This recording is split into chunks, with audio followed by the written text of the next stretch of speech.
So, what if I told you that keeping all your money safe in the bank is actually one of the riskiest things you could possibly do with it? I know it sounds completely backward, right? But today, we're going to pull back the curtain on a core belief most of us have about financial security. And it all really boils down to this one powerful idea. The biggest mistake we make is thinking that safety means doing absolutely nothing. We're taught to save, to just sit back and watch that balance go up. But what if that very inaction, that safety, is costing you real money every single day? And this isn't some small problem. I mean, look at this number. In the UK alone, that's 526 billion pounds, affecting 29 million people, just sitting there in low interest accounts doing, well, nothing. It's the same story in the US, where about half of all Americans have over 8,000 bucks in the exact same spot. This is a massive silent drain on people's wealth. Okay, so let's get into it. Section 1, Your Money's Hidden Dangers. We're about to uncover why just holding on to cash isn't passive at all. It's actually actively hurting your financial future. Here's the best way to think about it. Your cash is the laziest worker you will ever hire. Just think about it. You work hard, the long hours, the stress, all the time you sacrifice to earn that money. Then you put it in the bank, and what does it do for you? It just sits there. It does absolutely nothing while this invisible force called inflation is silently eating away at its value. And here's what that laziness actually costs you in real terms. Let's say you have 10,000 pounds. Your lazy worker, the cash in the bank, is still just 10,000 pounds 10 years later. But your hard worker, that same money invested at an average 8% return, grows to over $21,000. That's an extra $11,000 you earned without lifting a finger. That right there is the price of doing nothing. So if the math is so obvious, why are so many of us doing this? Well, the answer comes down to a few really powerful psychological traps that are basically designed to keep our money lazy. Okay, trap number 1. We completely misunderstand what an emergency fund is for. Its real job is to cover only your core living expenses.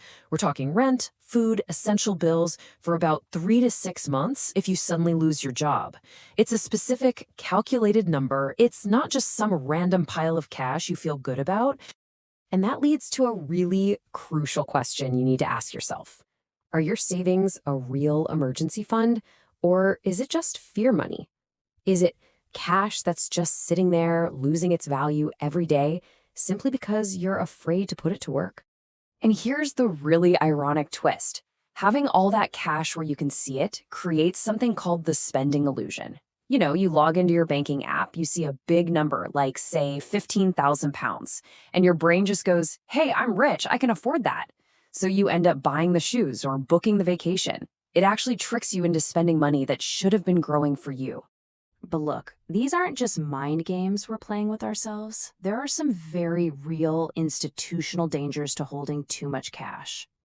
A lot of us think our money in the bank is infinitely safe. It's not. In the UK, the FSCS scheme only protects up to 85,000 pounds per person per banking institution. In the US, the FDIC limit is $250,000.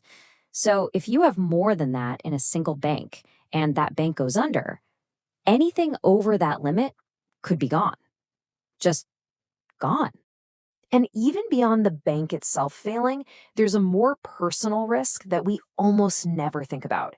Having big, accessible cash reserves makes you a prime target for some seriously sophisticated scams. And to show you just how dangerous this can be, I want to share a pretty chilling and very real cautionary tale.